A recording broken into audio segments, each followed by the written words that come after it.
Bismillahirrahmanirrahim. Allahumma sholli wa sallim ala sayyidina Muhammadin wa ala alihi washabbihi asma'in nama ba'du.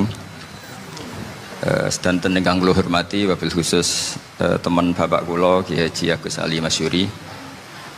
Beberapa kiai yang tanpa ngurangi rasa hormat, saya hormati semua. Ini ada beberapa Gus.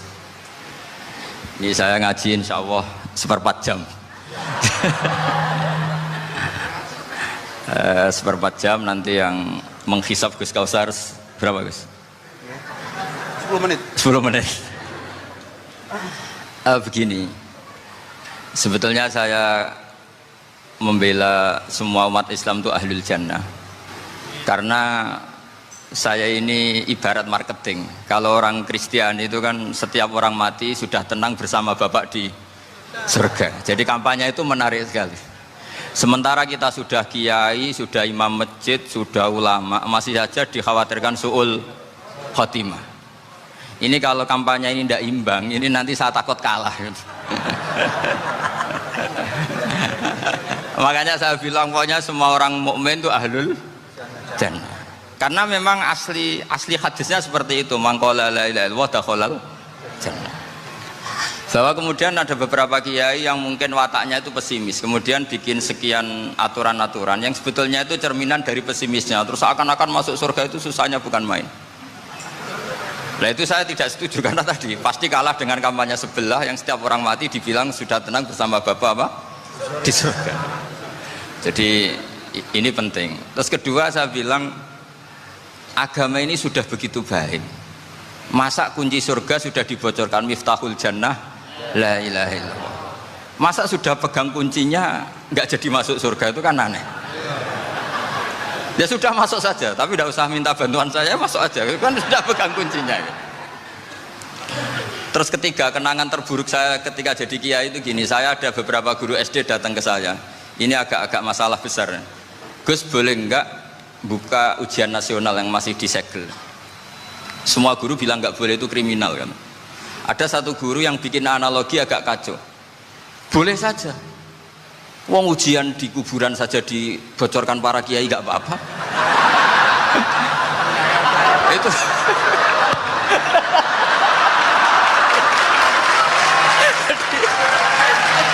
tapi ini kriminal ya. Perhatian kepada kiai, nggak boleh memukul pemateri.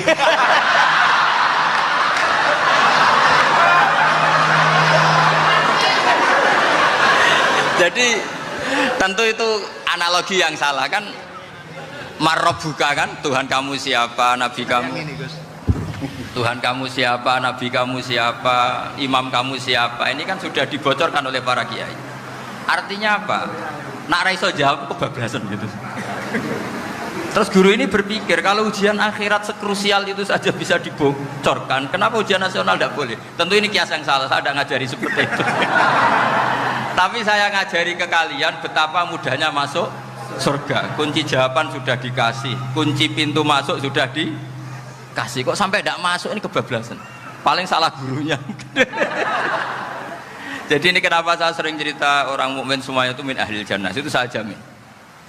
Sama tidak usah takut su'ul khotimah, tidak usah takut berlebihan seperti itu, karena setahu saya, setidaknya saya mewakili ulama zaman ini, rata-rata guru kita ini bermadzhab Syadzili dalam berkeyakinan berpikir tentang Allah.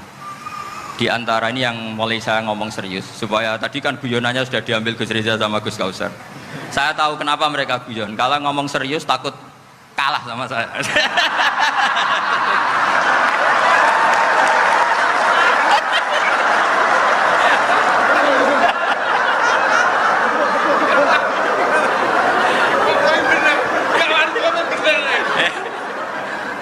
Karena saya ini sudah terkenal pemikir serius, jadi artinya itu satu kepintaran mengalihkan.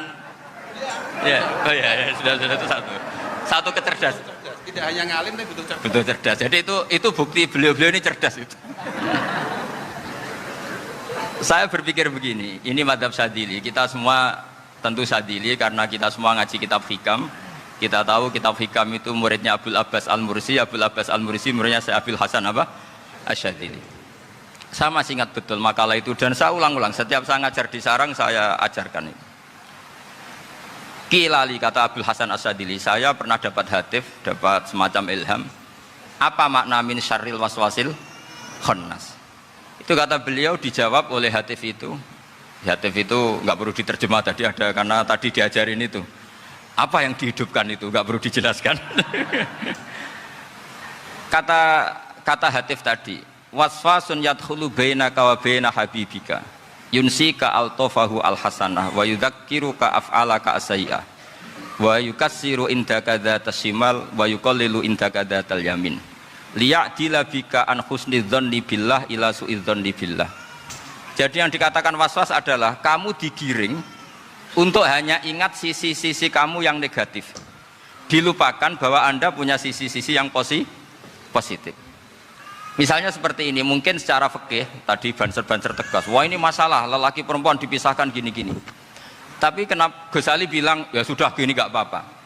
Sebetulnya ada rukhsah itu karena ini di depan umum. Yang paling pantangan Nabi itu la yakhluwanna rajulun bimra'atin. Ini ada yang menjaminnya gitu. Malah khawatir saya di sini dipisah tapi setelah berduaan nggak bisa. Jadi toleransinya karena ini di depan umum. Itu masih ada toleransinya. La yakhluwanna rajulun bimra'atin. Begitu juga ketika kita dosa, misalnya kita dosa. Orang Islam setiap dosa itu pasti ingat salahnya, kemudian istighfar. Dan ketika satu kebaikan dibandingkan keburukan, itu kata semua ulama, karena sayi'ah itu bernilai 1, kebaikan bernilai apa? 10. Itu masih surplus berapa? 9. Jadi itu cara berpikir Abdul Hasan Asyadili. Kenapa kamu harus berpikir positif tentang Tuhan? Sekali berpikir tentang negatif, itu bahaya betul. Misalnya begini, kamu berpikir tak rewangi jadi kiai, sujud, rukuk, ternyata aku tetap lebu neraka, gunane apa? Itu menurut saya kan nggak punya akal. Sujud itu satu kelaziman menghamba kepada Allah. Normalnya seorang hamba itu ya sujud. Kemudian gara-gara kamu ingin masuk surga, terus logika kamu dibalik, gunanya apa saya sujud? Ternyata saya masuk neraka. Itu pertanyaan yang benar-benar bodoh dan itu menjadikan Allah benci. Logikanya dibalik begini. Ini saya ngomong serius karena ini bentuk kemenangan saya. Ini bentuk kemenangan saya. Saya berkali-kali ngomong di kota pelajar di Jogja karena banyak pengujinya juga. Bukan sekedar pendamping tapi penguji. Banyak yang profesor, bukan sekedar doktor, banyak yang profesor. Jadi biar ini dok. Begini, saya pernah ditanya sama seorang dosen, Gus, saya ini ngaji hadis banyak, tapi ada yang saya tidak paham, yaitu mangqala la ilaha illallah dakhalal jannah, ada kalimat wa in zana wa in saraka. Meskipun pernah zina, pernah maling. Ini kan seakan-akan mentoleransi perzinaan dan pemalingan. Terus saya bilang, oh makna hadis itu seperti ini. Jadi kebenaran absolut, kebenaran yang mutlak itu tidak akan terganggu oleh status perilaku seseorang. Saya berkali-kali memberi contoh. Orang yang ditangkap KPK akan bilang 1 tambah 1 2. KPK-nya juga bilang 2. Rivalitas dalam politik, Pak Prabowo ya bilang 2, Pak Jokowi juga bilang 2.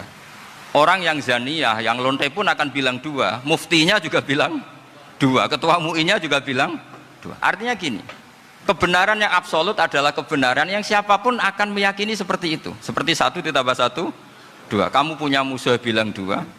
Kalau ibu-ibu ini punya maru, ya marunya bilang 2 tadi tambah mama. Nggak tahu saya terjemahnya apa tadi. Nah, kebenaran yang absolut itu kebenaran yang siapapun pasti mengakui. Dan uniknya begini, saya kalau saya pernah ngaji acara himmah, acara pondok sarang di Demak. Kalau kamu bilang 1 ditambah 1 menjadi 2, untuk mengatakan 2 itu kamu butuh hadiah enggak? Mereka semua jawab enggak.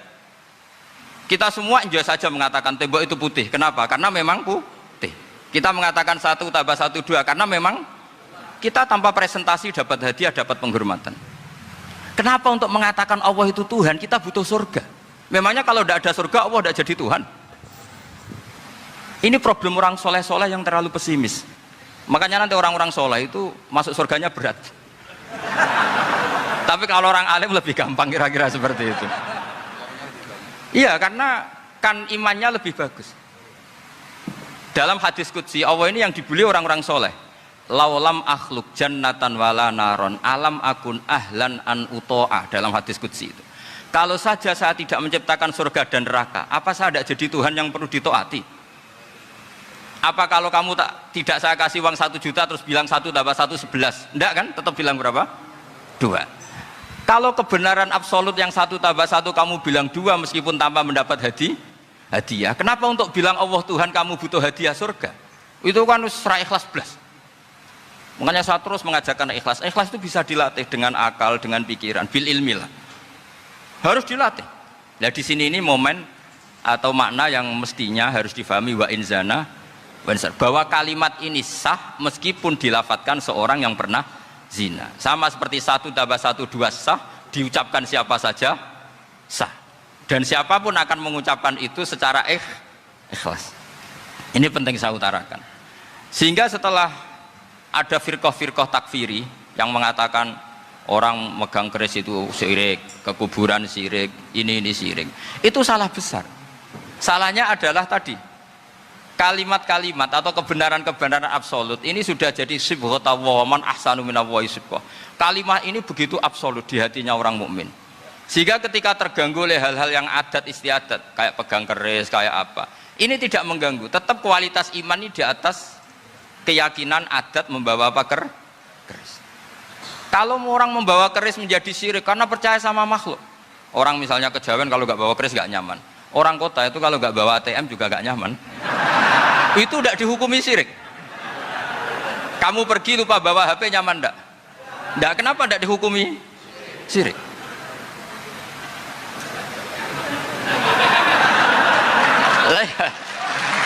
Jadi ini logika.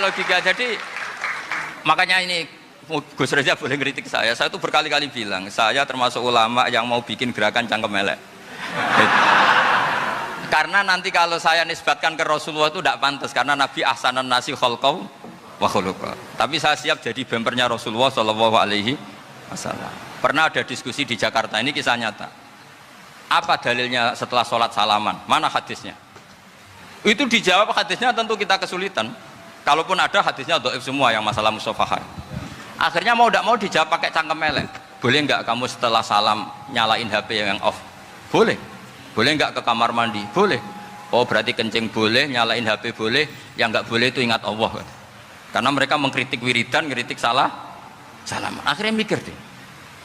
Ada enggak hadisnya orang setelah sholat nyalain HP? Enggak ada kan? Tapi mereka nyalain HP enggak hambatan, tapi untuk salaman masalahkan. Ke kamar mandi boleh, tapi untuk wiridan enggak boleh. Akhirnya mereka sadar, oh iya. Lama-lama dibisiki gini yang kelompok itu. Kamu itu korban aliran supaya kamu gak ingat Allah, ingatnya HP-nya. Sehingga orang wiridan kamu kritik, orang nyalain HP tidak kamu kritik. Itu kelompok itu adalah kelompok orang-orang yang supaya orang Islam itu lupa Tuhannya. Itu gerakan cangkem elek, tapi jadikan orang sadar. Jadi ini penting. Jadi kalau kamu tidak bisa bela agama dengan jalan yang lurus karena tidak bakat gitu. Nggak apa-apa pakai cangkem elek tadi karena nggak mungkin gerakan ini dinisbatkan kepada Rasulullah Shallallahu Alaihi Wasallam. Kalau soal sanad saya punya sekian sanad tentang itu, tapi tidak usah kamu ikuti. Ada orang tanya, ya Pak Kiai kalau setan dibakar di neraka panasan enggak? Ya panasan. Lo kan setan dari api, ngapain harus panasan? Kan materinya sama. Terus Kak Kiai tadi nggak kesulitan, dia ngambil pasir disawero di wajahnya. Wah sakit Kiai, kamu kan dari tanah, kena tanah kok. Jadi itu ada sekian, artinya gini ya, kalau kesulitan jawab pakai baik-baik ya sudah pakai cangkem elek itu aja karena. Tapi tentu kan gerakan ini tidak mungkin dinisbatkan kepada para nabi. Tapi saya pastikan meskipun nggak bisa dinisbatkan kepada para nabi dari segi cangkem elek tadi, tapi secara semangat itu sama. Saya punya sekian contoh. Benar Gus Riza tadi gojok saya sengawur-ngawurnya itu masih punya sanad. Itu pas saya ngawur pun masih punya apa? Sanad. Nabi Ibrahim itu ketika faja'alahum juzatan illa kabirallahum itu si berhala paling besar dikasih kapak. Ketika mereka geger, ini siapa yang memelihara berhala kecil? Kata mereka, sami'na fata yadhkuruhum yuqalu lahu Ibrahim. Ya kira-kira Ibrahim lah gitu. Terus setelah Ibrahim didatangkan, siapa yang melakukan ini semua? Ini jawaban Nabi Ibrahim, bal fa'alahu kabiruhum hadza. Ya tanya yang bawa pedal, saya kan tidak bawa. Terus kata orang-orang, otak kamu itu di mana? Masa berhala disuruh nanya, kan nggak bisa ngomong. Ibrahim kembalikan, uffil lakum walima ta'buduna min dunillah. Lalu otak kamu di mana? Sudah tahu nggak bisa ngomong kok disembah gitu. Itu ada kata uffin. Uffin itu kalau diterjemah kira-kira ya agak-agak jancuk gitu. Kira-kira ya kira-kira seperti itu. Jadi Sekarang dalilnya jancuk apa Gus? bahkan dengan biasa kalau misalnya saya bilang udah itu gimana Jancuk itu dari daksu, dak tinggalkanlah suan perkara sing elek. Krono ilate wong Surabaya kakean rawon akhirnya ngomongnya jancuk.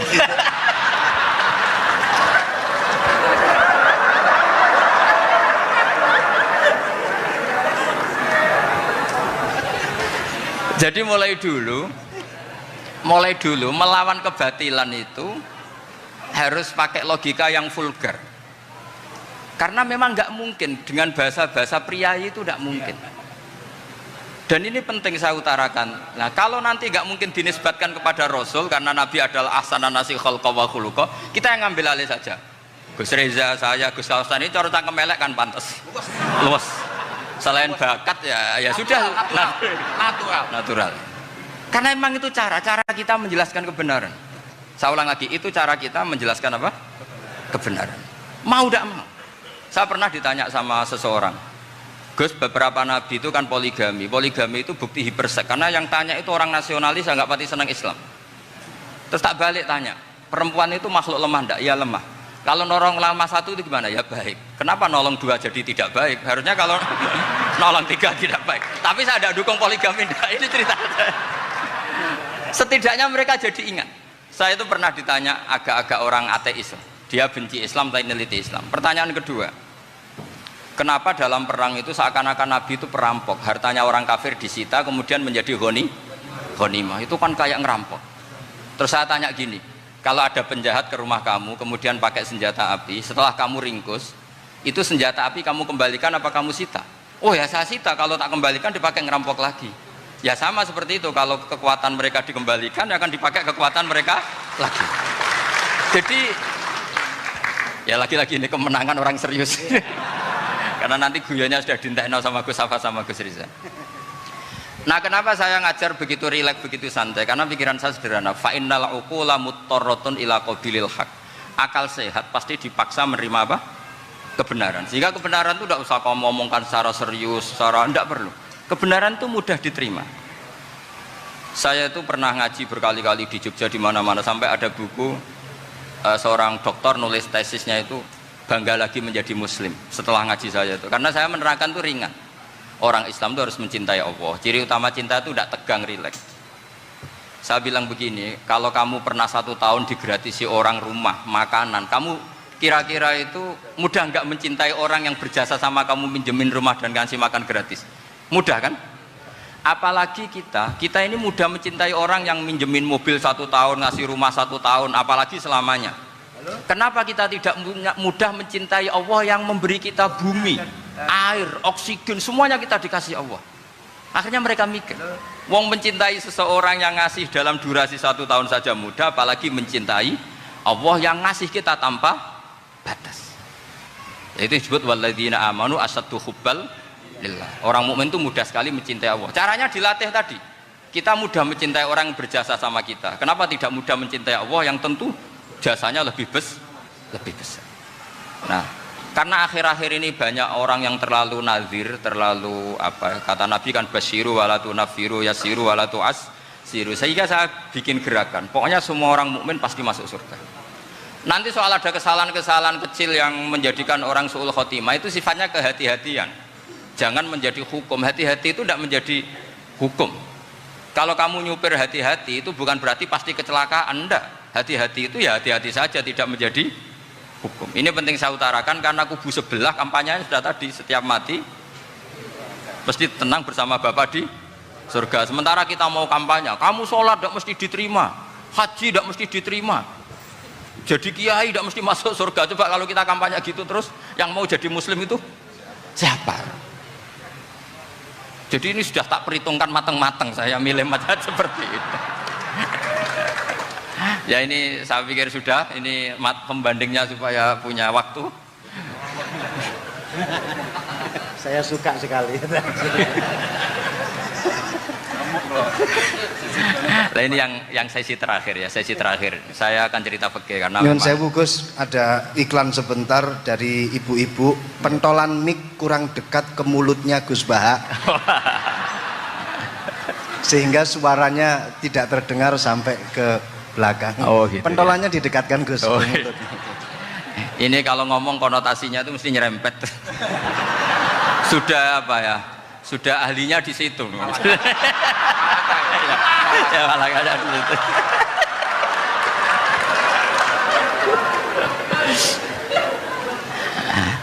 Dalam sesi terakhir saya cerita pentingnya pembanding. Imam Rafi'i itu yang ngarang kitab Muharrar. Kitab Muharrar ini adalah ringkasan dari kitab Al-Wasit. Al-Wasit itu karangannya Imam Ghazali. Al-Wasit sendiri ini khas ngaji NU, karena NU maknanya Nahdlatul Ulama, gerakan para ulama. Jadi kalau nggak ngerti alim-alim seperti itu ya ada NU. Sebenarnya sampai itu pasnya Nahdlatul Ummah, gerakan umat. Tapi kan sudah jadi partai politik Nahdlatul Ummah. Karena yang katakan NU itu Nahdlatul Ulama, gerakannya para ulama. Imam Rafi'i itu berpendapat sujud itu cukup pakai batuk, pakai jidat. Itu dalam kitab Muharrar. Wal asoh anna sujud yasihu mau cukup biwat iljabah. Ketika Imam Nawawi mentasih kitab Muharrar namanya Minhajut Thalibin, itu mengkritik Imam Rafi'i. Kata beliau sujud itu untuk sah harus melibatkan 7 anggota karena berdasar hadis umirtu an asjuda ala sapati a'zumin, yaitu al jabhah wal yaden warubaten wal kodamen, yaitu jabhah 2 tangan, 2 lutut dan 2 kodamen.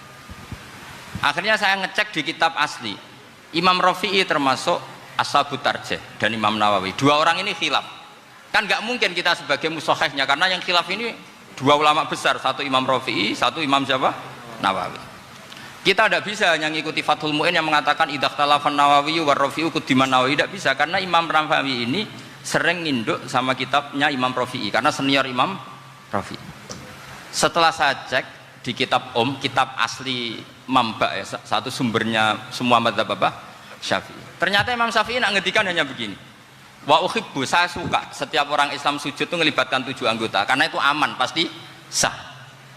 Tapi wayah tamilu, kata beliau, tapi mungkin saja sujud hanya watul jabah itu sah. Kenapa kata Imam Syafi'i? Liqaulihi sallallahu alaihi wasallam atau li du'aihi apa sallallahu alaihi wasallam fi sujud sajadalaka wajhi wa sam'i wa basori. Nabi ketika sujud itu hanya berdoa, ya Allah sujud kepada engkau wajhi wa sam'i wa basori. Nabi tidak menyebut wayadi wa rubati wa qadami. Sehingga saya berkali-kali bener kata Gus, saya ini pembela umat sing sujute 7 anggota ya tak lem pantes dadi Rais Suriah. Itu. Yang sujute bathuk tok ya tetap sah ngikuti mazhabnya Imam Rafi'i. Meskipun itu tidak saya anjurkan. Tentu tidak saya anjurkan. Alasannya Imam Syafi'i tadi, Rasulullah pernah berdoa dengan kata-kata sajadalaka wajhi, bukan diteruskan wayadi warubati wakoda. Sehingga fal khilaf huna bakin ala khiddati kalau dalam bahasa fikih. Khilaf biar tetap sesuai aturan khilaf masing-masing. Enggak perlu kamu menggugurkan pendapat Rafi'i yang mengesahkan sujud hanya pakai jabah. Ini penting karena tadi seperti saya katakan, yang sujud anggota itu ya masuk swarga mergo pintere, sing nganggo bathuk tok yang mlebu swarga mergo gobloke tadi, karena aksaru ahlil jannah al-bulhu. Nah ini madhab saya, jadi saya itu ingin umat Islam itu baik-baik saja. Iya betul, madhabin jenengan. Ya. Karena tidak mungkin lah kita tidak bela Islam di zaman akhir, tidak mungkin, karena di kubu sebelah kampanyenya sudah seperti itu. Kalau kita ngomong ikhtiyat, kiai ra mesti mlebu swarga, sing salat ngethuk ra mesti husnul khotimah, wah akan jadi repot. Saya ini pengagum teori ikhlas, dilatih bil ilmi, saya ulang lagi, dilatih bil ilmi. Saya ini malunya tadi saya mengatakan 1 tambah 1 2, itu meskipun tidak ada yang memberi hadiah tetap saya katakan 2. Saya mengatakan air itu dingin, tidak ada yang ngasih hadiah, saya akan bilang kalau air itu dingin, kalau api itu panas. Untuk hakikat-hakikat seperti itu saja saya jujur tanpa ingin imbalan. Tapi ketika hakikat mengenai Allah kok saya minta imbalan surga dan neraka, ini apa-apaan?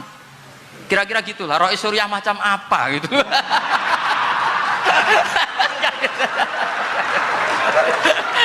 Ya saya kira demikian. Assalamualaikum warahmatullahi wabarakatuh. Waalaikumsalam warahmatullahi wabarakatuh.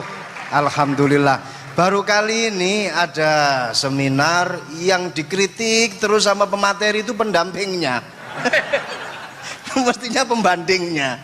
Tapi luar biasa para milenial semuanya, Masya Allah, terlihat wajah-wajah surga di majelis ini.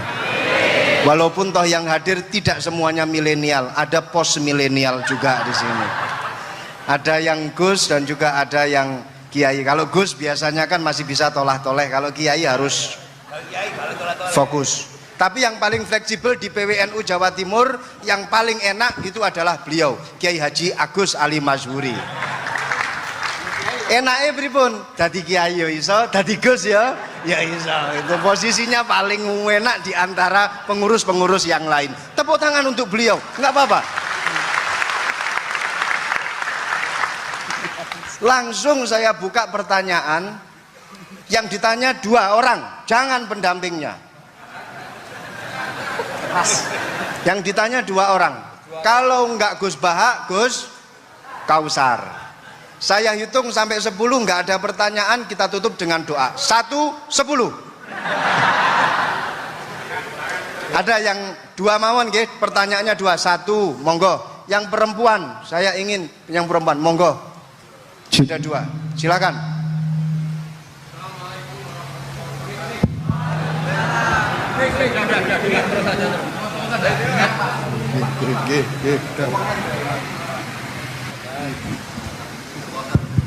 Bismillahirrahmanirrahim. Assalamualaikum warahmatullahi wabarakatuh.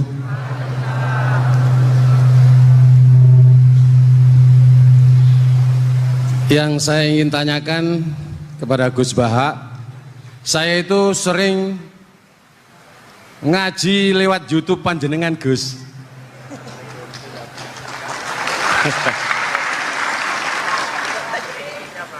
Insya Allah ilmu saya tambah walaupun tidak banyak. Yang saya tanyakan, nopo ilmu kula niki barokah? Yang pertama, karena saya ngaji lewat YouTube panjenengan, saya tidak izin. Untuk itu hari ini saya izin panjenengan.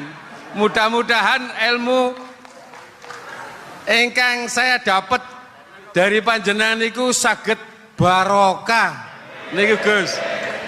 Terima kasih. Wassalamualaikum warahmatullahi wabarakatuh. Waalaikumsalam warahmatullahi wabarakatuh. Langsung mawon Gus nggih, yang satunya dulu. Siapa aja? Oh gitu. Monggo Gus. Itu tetap barokah, dan kebaikan itu mah nggak perlu minta izin. Kalau kebaikan minta izin jadi repot. Jadi kalau dalam kitab fikih disebut iktifaan bil idzni syar'i, karena syara akan selalu memberi izin sama kebaikan. Itu udah hanya masalah YouTube sampean. Tadi melihat wajah Gus Ali ibadah, pamit dulu. Nanti kalau ada orang alim lewat mau lihat juga pamit dulu. Lama-lama mau baca sholawat, ya Rasulullah pamit dulu mau baca sholawat. Jadi semua kebaikan itu cukup iktifaan bil idzni syar'i. Ya jelas ini ya. Terima kasih. Jangan lupa pulsane tuku dhewe lek ndelok YouTube. Wifi-nya juga jangan nyolong, harus passwordnya izin kepada yang punya wifi. Baru nanti 100% barokah. Mbak yang belakang bisa berdiri, yang mau tanya tadi. Ya, silakan. Bismillahirrahmanirrahim. Assalamualaikum warahmatullahi wabarakatuh. Mohon izin Yai Gus, saya di sini mau tanya. Selain sebagai pelajar santri, saya juga sebagai seorang mahasiswi di salah satu universitas di Surabaya. Yang saya tanyakan sebagai pemuda milenial, kita semua tahu bagaimana keadaan demokrasi negara Indonesia saat ini. Yang saya tanyakan, bentuk dari hubul waton minal iman. Hubul waton di sini, bolehkah saya sebagai seorang mahasiswi menyuarakan pendapat saya, berjuang bentuk ijtihad demi keadilan berupa demonstrasi?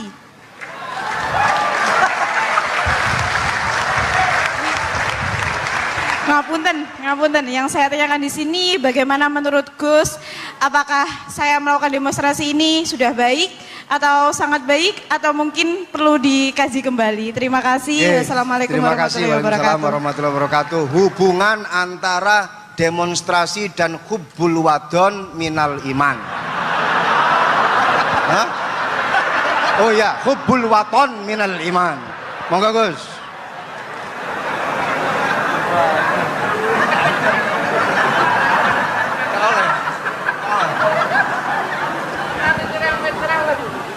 Ini benar-benar ahli.